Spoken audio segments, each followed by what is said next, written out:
بسم اللہ الرحمن الرحیم۔ الصلاۃ والسلام علیکہ یا رسول اللہ وعلی آلک و صحابک یا حبیب اللہ۔ اللہم صلی علی محمد وعلی آل محمد صلی اللہ علیہ یا محمد نور من نور اللہ۔ یہ جو ویڈیو ہے یہ آپ کے لیے بہت اہم اور ضروری ہے، ہر اس انسان کے لیے، ہر اس بندے کے لیے جو عملیات کا، وظائف کا شوقین ہے اور ذوق رکھتا ہے اور سالوں محنت کر کے اس نتیجے پر پہنچتا ہے کہ کوئی موکل، کوئی جن، کوئی پری میرے قابو میں آ جائے تو میں اس سے کام لوں۔ یہ میں آپ کو بتاؤں کہ کوئی جن، کوئی پری، کوئی موکل کسی کا کوئی کام نہیں کر سکتا۔ یہ میرے پاس کتاب ہے فتوحات مکیہ، محی الدین ابن عربی کی۔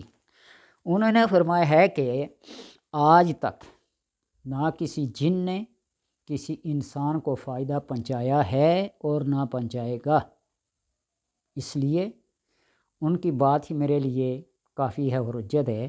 اور میں ہر اس بندے کو کہتا ہوں کہ ان جنات کے قابو کرنے میں، ان موکلات کے قابو کرنے میں، ان پریوں کے قابو کرنے میں کوئی حکمت نہیں ہے، کوئی بہتری نہیں ہے، فائدہ نہیں ہے۔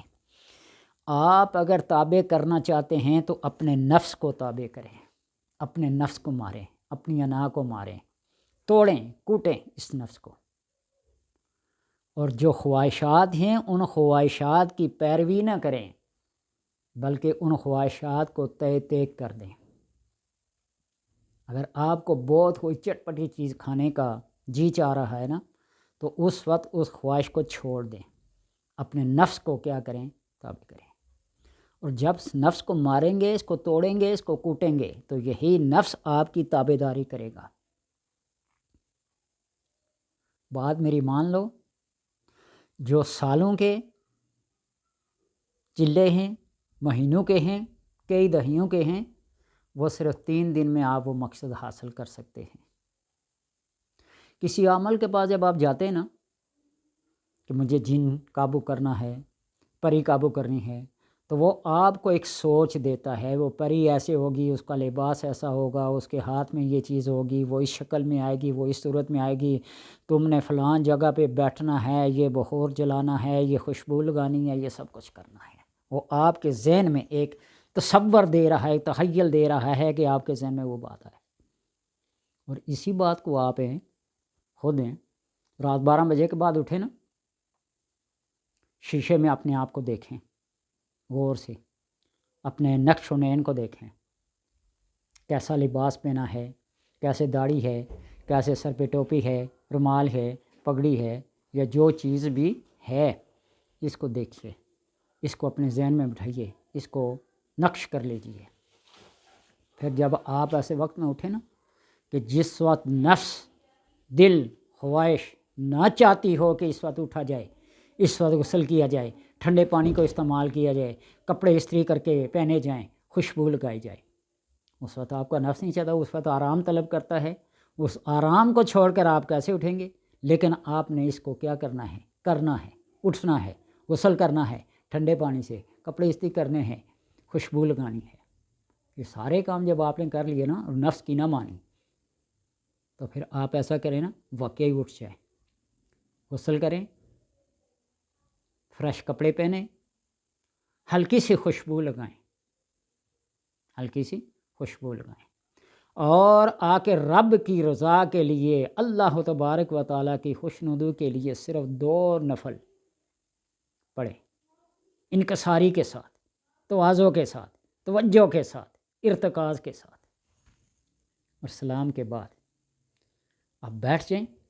اسی اپنے چہرے مورے کو، جو نقش و نین آپ نے اس شیشے میں دیکھے تھے، میرا حلیہ ایسا ہے، داڑھی سفید ہے، کالی ہے، ریڈ ہے، بلیک ہے، جو بھی ہے، اس کو لیں اور آیت الکرسی کو پڑھنا شروع کر دیں۔ ایک دفعہ آپ نے آیت الکرسی پڑھنی ہے، لیکن جب آپ وَلَا يَؤُودُهُ حِفْظُهُمَا وَهُوَ الْعَلِيُّ الْعَظِيمُ اس آیت پہ پڑھیں نا، اس کو 786 بار پڑھ لیں. آسان طریقہ ہے 786 بار، یا اتنی دفعہ پڑھیں جو آپ کے نام کے عدد ہیں. جس کا نام محمد ہے صرف محمد وہ 92 بار پڑھے گا. جس کا نام احمد ہے وہ 53 بار پڑھے گا. جس کا نام حسن ہے 118 بار پڑھے گا.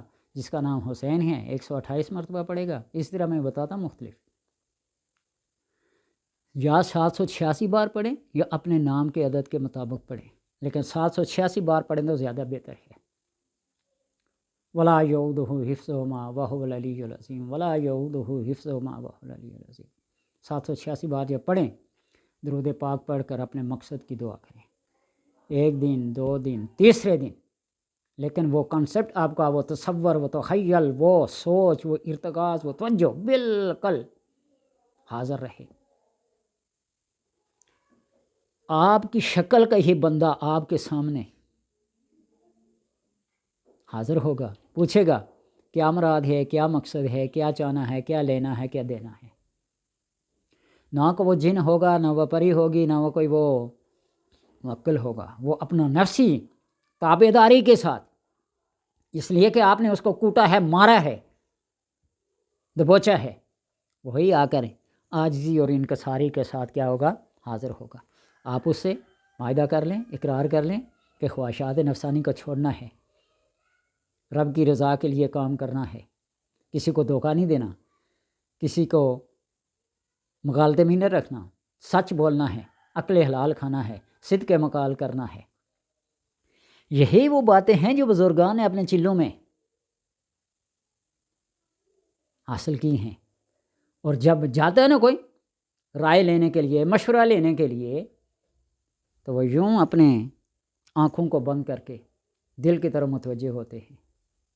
اس لیے کہ اس دل کو، اس نفس کو، اس ساری چیزوں کو آپ نے تابع کیا ہوا ہے.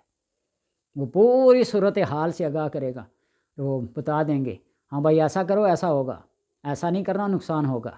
جب وہ بزرگ بتاتے ہیں نا، 1 منٹ میں آنکھیں جھکا کے، سر جھکا کے، آنکھیں بند کر کے بتا دیتے ہیں. وہ کیا ہے کہ انہوں نے اپنے نفس کو مارا ہوتا ہے، پیٹا ہوتا ہے، تابع کیا ہوتا ہے. یہ جن کیا تمہیں دیں گے، یہ موکلات کیا دیں گے؟ وہ چیز حاصل کرو جو ہمیشہ کے لیے فائدہ دے، دنیا میں بھی اور آخرت میں بھی. اور اگر اس نفس کو تابع کر لیا، صحابہ کو دیکھیے، کو چلے کیے تھے، بولو صرف انہیں اپنے نفس کو اپنے تابع کیا ہے. نبی اکرم صلی اللہ علیہ وسلم نے فرمایا کہ ہر انسان کے اندر ایک شیطان ہوتا ہے جو اس کی رگوں کے اندر خون کی طرح گردش کرتا ہے. تو صحابہ نے کہا یا رسول اللہ آپ کے ساتھ ہی؟ آپ نے فرمایا ہاں، لیکن وہ کیا ہو گیا ہے، مسلمان ہو گیا یا تابع دار ہو گیا. تو اس کو تابع دار کرو، اس کو مسلمان بناؤ، اس نفس کو جو آپ کو ساری معلومات دیتا ہے. ٹیلی پیتھی کیا ہے؟ کیا وہ ان کے پاس کوئی جن ہوتا ہے، کوئی موکل ہوتا ہے؟ وہ صرف ان کی توجہ، ان کی یکسوئی. اور یہ کس سے حاصل ہوتی ہے؟ کوئی ڈاٹ لگا لیں، کوئی نقطہ لگا لیں، کوئی شمع، کوئی چیز ایسی، اس کو دیکھیں توجہ کے ساتھ، باقی ہر چیز سے کٹ کے، تو آپ کے اندر یہ چیز حاصل ہو. اور یہ بات میں کئی دفعہ بتلا چکا ہوں کہ آپ فجر کے وقت اٹھیں، فجر سے پہلے تہجد کے وقت اٹھیں، طہارت وغیرہ حاصل کر کے آپ مسلح پہ بیٹھ جائیں، 2 زانوں یا چوکڑی مار کے بیٹھ جائیں، جو آپ کو ایزی آسان لگے طریقہ بیٹھ جائیں، اور اپنی گردن کو اپنے دل کی طرف جھکا دیں. اپنی ساری توجہات کا مرکز اپنے دل کو بنا لیں تاکہ دل اور دماغ ایک کنیکٹ ہو جائیں. تو پھر دل کے اوپر یہ خیال رکھیں، سوچ رکھیں کہ میرا دل اللہ اللہ اللہ کہہ رہا ہے. وہ کہے یا نہ کہے، لیکن آپ کا دماغ یہ اس کو کیا کرے، قبول کرے کہ ہاں میرے دل نے اللہ کہا ہے. یا آنکھیں بند کر کے تصور کر لیں کائنات پوری ایک اسکرین کی طرح ہے، چادر کی طرح ہے، اس پہ اللہ لکھا ہوا ہے، وہ پھیلتا جا رہا ہے. یہ اس رنگ کا ہے، یلو ہے، بلو ہے، ریڈ ہے، گرین ہے، جو بھی. اور یہ آپ کو بتا دوں کہ 3 کلر جو ہوتے ہیں نا بڑے جلدی، گرین، ریڈ اور بلو. جی بلیک بھی اس میں ہے، اور بلیک بہت آخری درجے میں جا کے حاصل ہوتا ہے. کعبے کے رنگ کو دیکھیں بلیک ہے، گنبد خضرا کو دیکھیں سبز ہے۔ تو اس لیے ان چیزوں پر توجہ کریں۔ اللہ تبارک و تعالیٰ نے قرآن میں ہر چیز کا ذکر کیا، تو لہٰذا بتائیں کہ اٹھیں رات 12 بجے کے بعد غسل کریں، نئے کپڑے دھلے ہوئے پہنیں، ہلکی سی خوشبو لگائیں، 2 رکعت نماز اللہ تبارک و تعالیٰ کی رضا کے لیے ادا کریں، آیت الکرسی کو پڑھیں اور ولا یعودہ حفظہما اس آیت پہ پڑھیں تو اس کو 786 بار تکرار سے پڑھیں۔ 3 دن کا عمل ہے، کر لیں، سالوں کی محنت سے بچ جائیں گے، بڑے بڑے چیلوں سے بچ جائیں گے، آزما کے دیکھ لیجیے۔ دعاؤں میں یاد رکھیے گا۔ اللہ حافظ۔